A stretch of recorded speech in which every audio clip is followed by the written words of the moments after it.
This is News 8 This Morning. Good morning, everyone. Time now, 6 a.m. on this Thursday. Stella, we're getting a little closer to that weekend. I know, we have to remind ourselves hey, what day is it? Right. It's Friday Eve. It's Thursday. Good morning to you. We'll just go with Friday Eve. Yeah, thanks so much for getting up. Let's go with that, right? Yeah. Let's get right to our top story. Just within the last half hour, we have learned that millions more of Americans have filed for unemployment. We're talking about 3.8 million more Americans filed for claims just in the last week. That puts the total at more than 30 million since the outbreak started. It's temporary, replacing all the job growth since the Great Recession. However, economists say many of those jobs will come back as soon as things turn around. Despite the dramatic increase, President Trump believes things can start getting back to normal very quickly once the virus begins to subside. No, I don't see normal. No, I don't see that. I see the new normal being what it was 3 months ago. I think we want to go back to where it was.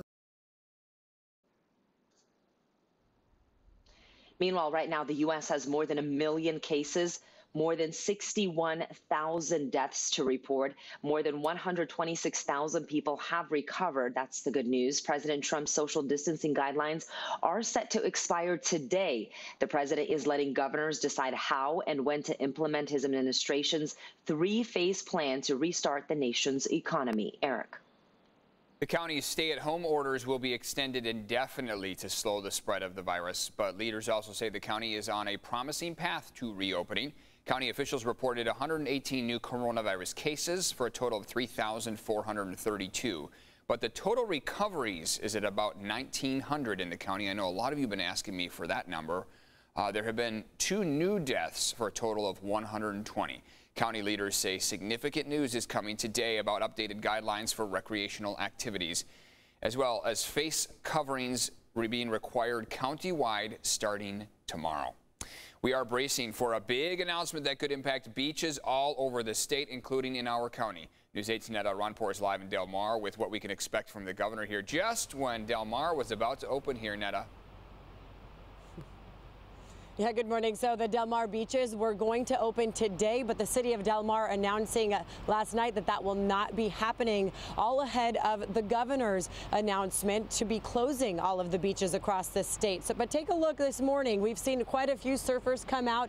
You know, initially they thought today would be their big day to go out into those waves, and a few of them are not listening necessarily to city officials, and they went ahead and went in the water. You can see them out there in the lineup waiting for those waves to enjoy this moment in the ocean that has been highly anticipated for a lot of these surfers. And we actually spoke with a dad and his son. They came out here early this morning thinking it would be okay to come surfing, and now they were questioning what to do amid all the confusion. It's been tough, but we've accepted that this is for the greater good of everybody, but it's also confusing. I hope they open it completely, because when you're surfing, it's kind of like natural social distancing, so it will actually help people's tempers, and it will also won't affect the virus. Yeah, that's Doug and his son Gavin hoping to surf this morning. They were excited to hear that Del Mar beaches would be opening, but now they're seeing there's been an about face out here. So it was images out of Newport Beach that had the governor upset and changing the plans, now saying he'll be taking away people's ability to go out into the ocean. He sent out a bulletin to the California Police Chiefs Association saying beaches and state parks will be closed starting tomorrow. The association president was sent that bulletin ahead of the announcement from the governor, all to give police chiefs time to plan ahead. And now over the weekend, the governor said large crowds at Newport Beach and Orange County were a bad example, but he did say San Diego beachgoers did just fine. In fact, he said out of about 100 California beaches, only a handful had problems.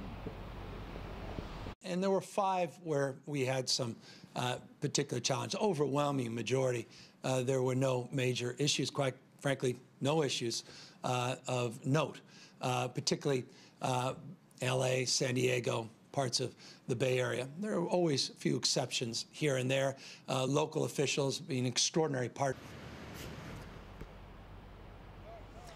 Now on Monday, beaches opened throughout the city of San Diego, as we know, also in Coronado and Moonlight Beach and Encinitas. And people were encouraged to keep on moving, keep social distance, not gather in groups. And police were out patrolling here locally. In fact, the mayor of San Diego, Kevin Faulconer, tweeting that America's finest city proved to be exactly that, as he approved of the behavior he was seeing at our beaches. And now County Supervisor Diane Jacob is asking the governor to rescind his decision. In a letter that just came out from the county supervisor, she says in part, now is not the time to further erode the judgment and authority of county public health officers and local government leaders.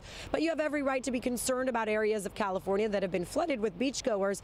Not every region experienced the same activity and should not be treated with a broad brush. She says the reopening plan here in San Diego County was based on data and executed successfully. She went on to say that we know our region best. We should be instead looked at to offer flexibility as we tackle issues at the local level. But back here live, you see a few surfers that are out there. They just got in the water, and a lot of them, out here saying they're tired of the confusion and some of this political back and forth, especially when it comes to which beaches are open. That was very confusing for some people, and they actually said it bottlenecked a lot of surfers going into certain beaches, and that did cause a little bit of crowding, which they did not want to see either. So you heard that young man say, surfing provides that natural social distancing out in the water, and that's why they are hoping to still have that right. But again, we heard from the governor in that bulletin to the police chiefs saying starting tomorrow, California beaches and state parks will be closed. We are live in Del Mar. We'll send it back to you.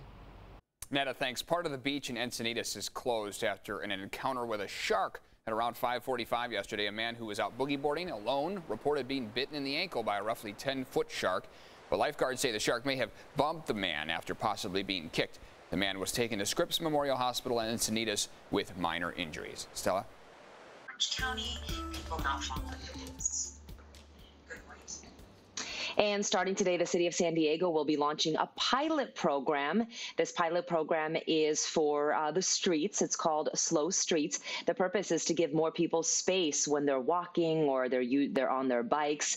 News 8's Chris Groh is live in North Park this morning with more on this. And yesterday at a news conference, they were talking about this. The mayor of San Diego was talking about this, saying, look, we need more space if we're going to be spending more time outdoors. So we're going to be able to get more information on it today.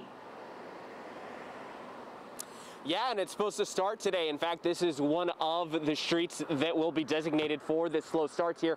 Adams Avenue, just over the 805 here between University Heights and North Park. And again, just as you hit there, the idea is to give cyclists, those who love to walk or to run, to give them more space to get outside. Now, this will also be the case on Diamond Street from Mission Boulevard to Olney Street and Howard Avenue from Park Boulevard to 33rd Street. Now, according to the city, they are working on IDing another street for District 4 because right now they are left out of the streets that are designated here for the slow spaces. Now, if all goes well, this could be expanded and include additional streets to be shut down for periods of time.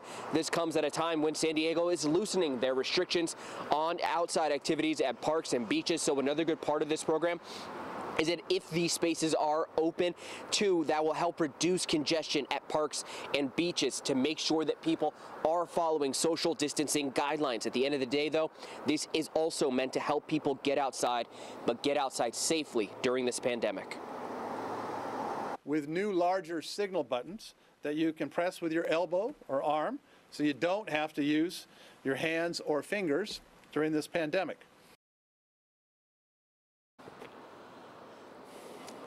And as you just heard the mayor there say, that they are going to be taking additional measures to make sure that people stay safe during this pandemic by increasing the size there of those crosswalk buttons. Now, we are waiting to see when city crews will be out here to set up signs and barriers to close off Adams Avenue as well as other streets to make sure that this starts today. Back to you.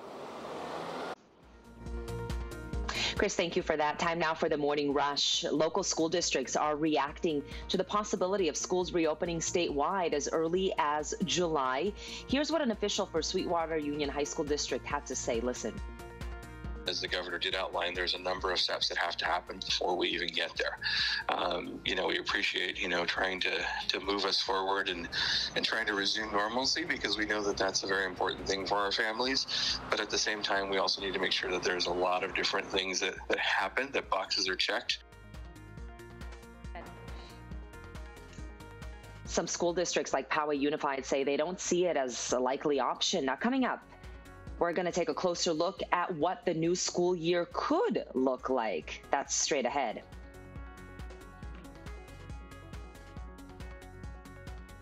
And hundreds of sailors with the USS Theodore Roosevelt are back on board after spending weeks off the aircraft carrier because of the coronavirus outbreak. They were quarantined in Guam hotels after testing negative for the virus or after recovering from COVID-19. This is Acting Navy Secretary James McPherson ordered a broader look into the circumstances of the outbreak and the firing of the ship's former captain, Brett Crozier.